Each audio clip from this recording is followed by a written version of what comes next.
15 minučių 3 dalykus pažadu, kad išgirsite. Pirmas dalykas, kas yra tas vertės pardavimas. Antras, tai kaip pardavinėti vertę. Ir trečias, kaip valdyti nuolaidų spaudimą, kainos spaudimą. Mes nusileisim iki tikrovės, tikrai iki tokio visai taktinio ligmens. Kalbėsim apie tai, ką šnekėti, ko nešnekėti, net ir tiek. Todėl aš siūlau, kas kam pasirodys labiausiai aktualu, labiausiai temą, tai netgi pasižymėti. Tai gera žinia, jūs gausite atsakymus į tos klausimus, kur aš įvardinau. Bloga žinia, kad dėja tų dalykų neužtenka žinoti, jie turi būti tavo įgūdžiais. Neužtenka žinoti, kai bendrauji su klientu, nėra laiko prisiminti, ką girdėjai vakar per konferenciją. Tai pirmiausia, reiškia, kas tas vertės pardavimas. Aš net, savoką visiems žinoma, bet daugelis skirtingų supranta. Aš šiuo atveju paieškau apibrėžimo netgi internete. Taip, netgi ChatGPT, palyginau su Google, kaip padėti klientų uždirbs, taupyti, išspręs brangią problemą, bet man labiausiai patiko tas raudonas. Ne kiek kainuoja, o kiek kainuoja nedaryti. Nedarimo kaina. Kas bus, jeigu nedarysi, kas bus, jeigu nepirksi. Aišku, gąsdinti negalim. Kaip tą padaryti subtiliai.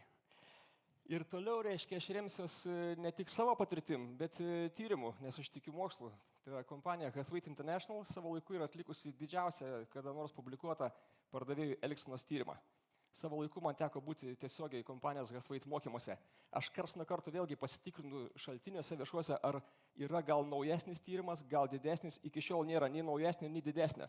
Tokia imtis reiškia 10 000 pardavėjų, vidutiniškai 3,5 kiekvieno pardavėjo pokalbio stebėta, tyrimas truko 12 metų ir čia dar nepaminėta, kad jis darytas 20 keliose pasaulio šalyse. Didesnio tyrimo dar ilgai nereikės. Esmė tyrimo pabandyti suprasti, kaip pardavinėja geriausi pardavėjai, ar jų elgesy yra kažkas kitaip, nei kaip pardavinėja vidutiniai ir ką daro prasti. Tiesiog elgesio lygmenį. Daug įžvalgų, jūs galite rasti viešuose šaltiniuose to tyrimo rezultatus. Aš remsiuos pagrindiniais faktais, kurie čia mums yra svarbus. Ir pirmas dalykas, reiškia, kas paaiškėjo, kad kaip pardavėjai reaguoja į prieštaravimus. Kad dauguma prieštaravimų kyla dėl per ankstyvo pasiūlymo. Per anksti pradedi siūlyti, klientas nori priešintis. Reiškia, ką reiškia, jeigu priešinas pasiūlymui, vadinasi, jam nepatinka tai, ką jis girdi, nepatinka tai, ką tu siūlai. Sėkmingi pardavėjai iš vis retai girdi prieštaravimus. Toks anksčiau būdavo mitas, kad kuo daugiau prieštaravimų, tuo geriau, nes tu galėsi ten mandrai atsakyti ir ten klientas nebežinos, ką sakyti ir pirks. Tuo tarpu tas tyrimas rodo, kad kaip tik, kuo geresnis pardavėjas, tuo jis mažiau girdi prieštaravimų, kadangi jis neskuba su pasiūlymu. Neskuba su pasiūlymu prieš tai, kuo geriau stengiasi suprasti poreikius ir atrasti aktualių problemų. Ir galiausiai, jeigu vis dėl dar pabaigoje kainos prieštaravimas kyla, geram pardavėjui tai yra nesignalas, kad reikia kažkaip dabar mandrai atsakyti, turėti ten krūvą arsenalę savo atsakymų, kurių klientas nebežinotų kaip atremti, o signalas grįžti prie klausimų, prie problemų, grįžti į išsiaiškinimo etapą. Dabar kitoje skaidrėje, reiškia, taip. Kitoj skaidrė aš surašysiu klasikinę pardavimo pokalbio struktūrą. Čia nepretenduoju nieko naujo pasakyti. Yra 5 pagrindiniai etapai, kuriuos visi žino. Tokia struktūra yra nuo pat pradžios, kai pardavimo pokalbis imtas analizuoti kaip metodas, turbūt nuo praeito amžiaus vidurio. Dabar pažiūrėkite į 2 ir 3 etapą. Situacijos išsiaiškinimas ir pasiūlymas. 2 ir 3. Sakykit, prašau, kuris jūsų manimų svarbesnis? 2 ar 3? Išsiaiškinimas ar pasiūlymas? Kuris labiau lemia galiausiai sėkmę? 2. Visi žino teisingai. Nieks nėra gyvenime pasakęs klaidingai. Aiškiai, teoriškai žino visi. Nežiūrint to, kai aš vedu mokymus, o mokymų vedu nemažai, aš kasmet po 100 maždaug mokymų dienų pravedu, kurių dauguma yra pardavimo mokymai. Aiškiai, ir kai mes simuliuojam pardavimo situaciją, aš būnu kliento rolį, išsiaiškinimo etapas būna labai trumpas arba jo nebūna. Po šį pirmadienį, antradienį, šitam viešbutį vedžiau pardavimo mokymus, kai mes filmavom pardavimo pokalbį, mergina buvo pardavėja, aš buvau klientas, mergina prašnekėjo 15 minučių, per visą tą laiką uždavė 2 klausimus. Pirmas klausimas, ar galiu užeiti, 2 klausimas, tai ar domina, čia pabaigoje. Bet kai teoriškai paklausė, visi žino tą struktūrą. Tai manęs dažnai klausia, reiškia, tai kas pasikeitė per 30 metų pardavimuose, tikrai tu čia tiek laiko buvai, tu tikrai turi žinoti. Iš tikrųjų, man žymiai lengviau atsakyti, kas nepasikeitė. Kaip prieš 30 metų, taip ir dabar, pati slidžiausia vieta yra išsiaiškinimas. Pardavėjama kaip koks prakeikimas, nori skubėti prie kalbėjimo apie prekę ar paslaugą, prie pasiūlymo. Nors teoriškai šitą jau seniai kalta, aš net banaliai jaučiuosi šitą rodydamas. Tai todėl aš siūlau save irgi tai pagaudyti realiai, ar kiek aš laiko skiriu įsiaiškinimai. Tarp kitko, aš per mokymus, kai simuliuojam pardavimo pokalbį, būna šiek tiek ir paprovokuoju pardavėją. Pokalbio pradžioje aš bandau kažką mestelėti, ką siūlai, pasakok ir žiūriu, ar pradės pasakoti. Pas gerą pardavėją aš laikau, kad turėtų būti toks kaip tokia nematoma spiruoklė viduje kažkur ties stuburu.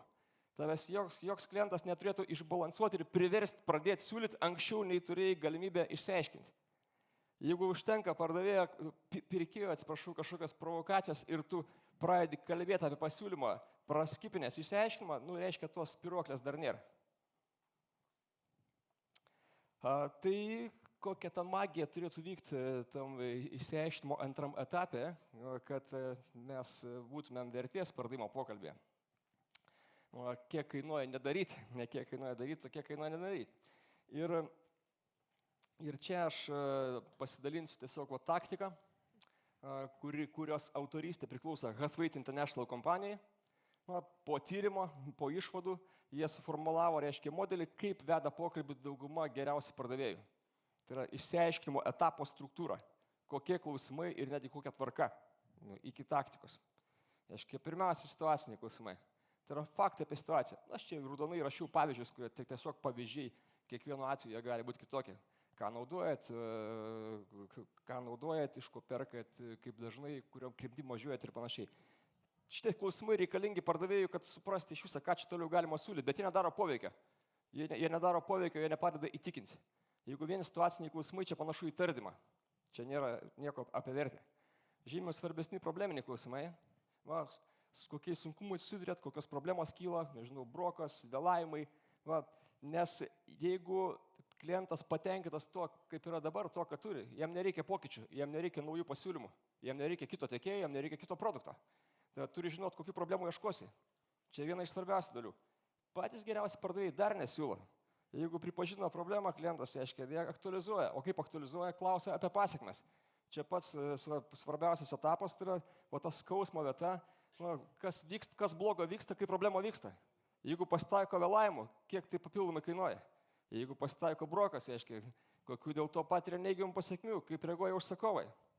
Ir galiausiai, reiškia, naudos klausimai, o čia tas klausimas, tai ar norėtume sprendimą. Taip, iš tų 4 klausimų tipų, kurie svarbiausiai jūsų manymu? Kurie? Aš jau beveik pasakiau. Probleminį ir aktualizuojantis, ir jeigu dar reikėtų išskirti aktualizuojantis. Spėkit, reiškia, kurių rečiausiai man tenka girdėti stebint pardavėjų pokalbius. Aktualizuojančių. Aš labai nustembu, reiškia, aš net pašokiu nuo kėdės, jeigu išgirstu, kad kažkas probleminį uždavė. Aktualizuojančią gal nesu net girdėjęs. Aš tiesą sakau. Gera žinia, dabar jau žinot, gal netgi žinojot. Bloga žinia, rytoj kalbėsi su klientu. Jeigu tai nėra įprotis, nieko gero nebus. Dar daugiau. Aiškiai, paskutinis faktas iš tyrimo, kuo geresnis pardavėjas, tuo daugiau pas jį yra probleminių ir aktualizuojančių klausimų. O dabar aš turiu jums užduotį. Ar visi turi telefonuose kokią nors dirbtinio intelekto programėlę, pavyzdžiui, ChatGPT? Visi turbūt turit. Tai atsidarykit, prašau, tą programėlę dabar pat. Staigiai mes dar suspėsim. Atsidarykit ir padiktuosiu vieną promptą. Pirmiausia, parašykit, kur dirbat ir ką parduodat. Nežinau, įmonės pavadinimą ir ten prekę ar paslaugą.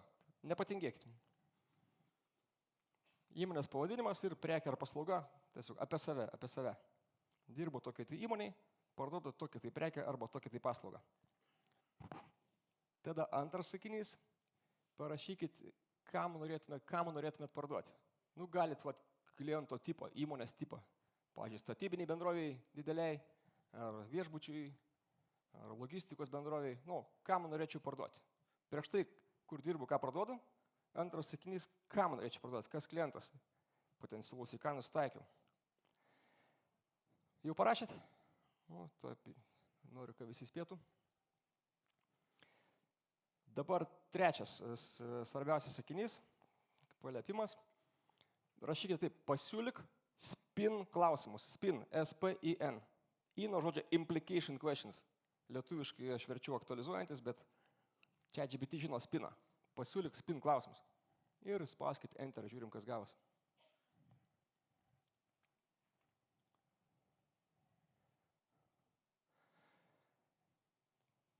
Ypatingą dėmesį skirkite, žiūrėkit, kokie gavos probleminiai ir tie implikaciniai arba aktualizuojantys klausimai. Šita tema jau daug metų būdavo sunkiausia tema pardavimo mokymuose. Pardavėjai, kurie neįpratė iš viso klausti, o dar turėdavo jos mokinti, kaip formuluoti probleminius ir aktualizuojančius klausimus. Daugelis pasijusdavo neįgalus, o aš turiu tik 2 dienas, kuriuose turiu porą valandų, reiškia, tai temai. Tai aš jausdavus net šiek tiek nepatogiai, ne kiekvienam matau, kad pavyko spėti gerai įsikirsti į šitą metodą. Dabar viskas tapo paprasta, reiškia. Parašy promptą, turi spina klausimus. ChatGPT žino visus geriausius klausimus, nes ta metodika yra pilnai aprašyta, yra publikuota. Dabar tu neturi pasiteisinimo, kad nežinai, ką klausti. Tarp kitko, jeigu nepatiko klausimai, tu kritiškai žiūri, manai, kad netiko. Koreguok promptą. Ne ChatGPT kaltas promptas kartas, koreguok promptą, kol gausi tokius klausimus, kurie tave tenkina. Liko vienintelė bloga žinia, kad neišeina atėjus pas klientą skaityti. Visai nepavyks nuimti, reiškia, darbo.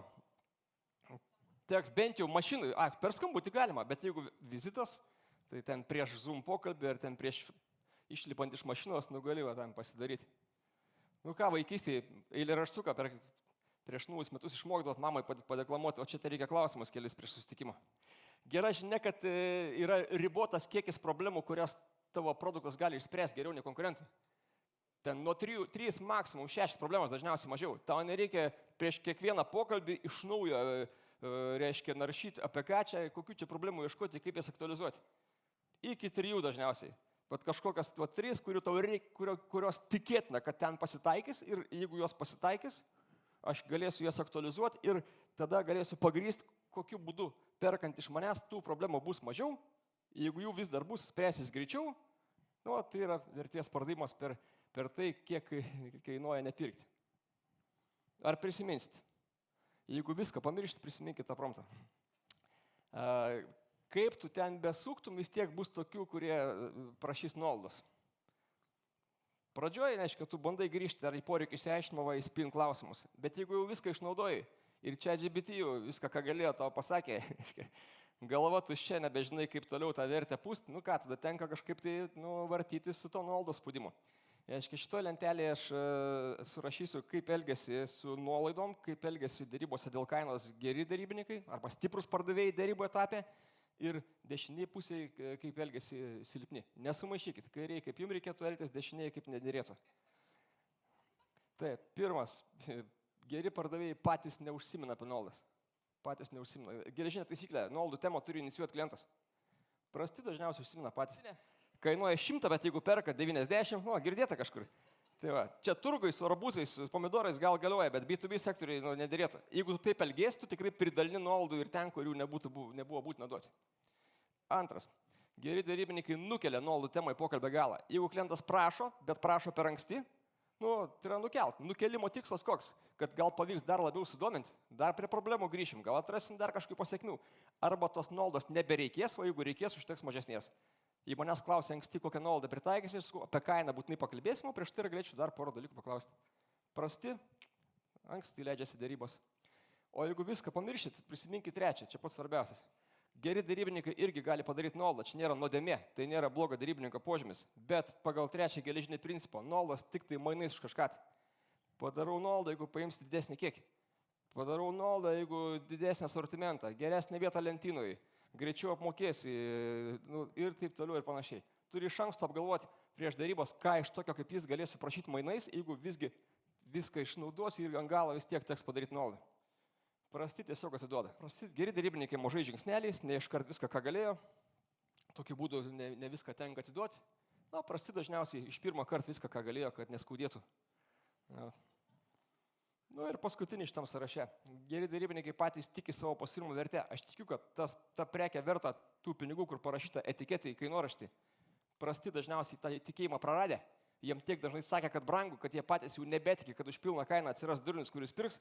Ir todėl ima žaksėtų nuo pirmos klaidos. Jau sakydami kainą, sako, nuolaida, ten nieko mainais neprašo, juk čia mainai, sako, padarysi nuolaidą, jei pirksi. Tipo, čia mainai buvo. Tai va, ir dėl paskutinio, aš tik tai dar visai pabaigai galvodavau anksčiau, kam apie tai šnekėti, kas aš toks, kaip aš tikėjimą žmogui gražinsiu, jeigu jis jį prarado. Čia reikia jau kunigo, reikia kažkokių kitų gebėjimų. Bet vėliau sugalvojau, kad turėčiau ką patarti. Va, visiems, jeigu jauti, kad kažkuriai prekiai ar paslaugai esi praradęs tikėjimą kainą, pats manai, kad kaina yra nesažininga, kad už tiek neparduosi, atsifiltruok klientus, ar yra tokių, kurie pirko už tą pilną kainą. Ar tokių yra? Jeigu toks tik vienas, gal jis bepradės, tada nesiskaito. Bet jeigu jau nuo 3 ir daugiau jau skaitos, tada žiūrėk, ar yra tokių, kurie pirko, mokėjo pilną kainą, o paskui vėl grįžo ir pirko. Jeigu vienkartinis, tai gal jis pasigailėjo ir pabėgo. Bet tokių klientų, kurie periodiškai perka už pilną kainą ir nesidara. Jeigu tokių yra, būtinai tokiam paskambink, dar geriau nuvažiuok. Ir po smalltalko užduok tokį klausimą, irgi užsirašyti galima. Klientas, kuris periodiškai perka ir nesidara. Klausimas toks. Sakykite, prašau, ką jūs labiausiai vertinat mūsų įmonių bendradarbiavime? Jis kažkągi turės šnekėti. Kažką šnekės. Tai, ką šnekės, galima įstaturuoti. Reiškia, klientas jis tau primins, ką tu gerą parduodi, nes tu jau pamiršai. Tave užbūrė tie kiti, kur kartuoja, kad brangu. Būtinai tą padaryk. O ką tikrai padaryti galit? Po pranešimo, reiškia, rasti mane SOS tinkluose. Susidraugaut, YouTube tiek video pridėta, kad neužteks jums, reiškia, visos darbo dienos, kad peržiūrėti. O kai kurių nepamatę, galite gailėtis likusį gyvenimą. Tai... Gerbiamas Darius Čibonis. Ačiū Jums.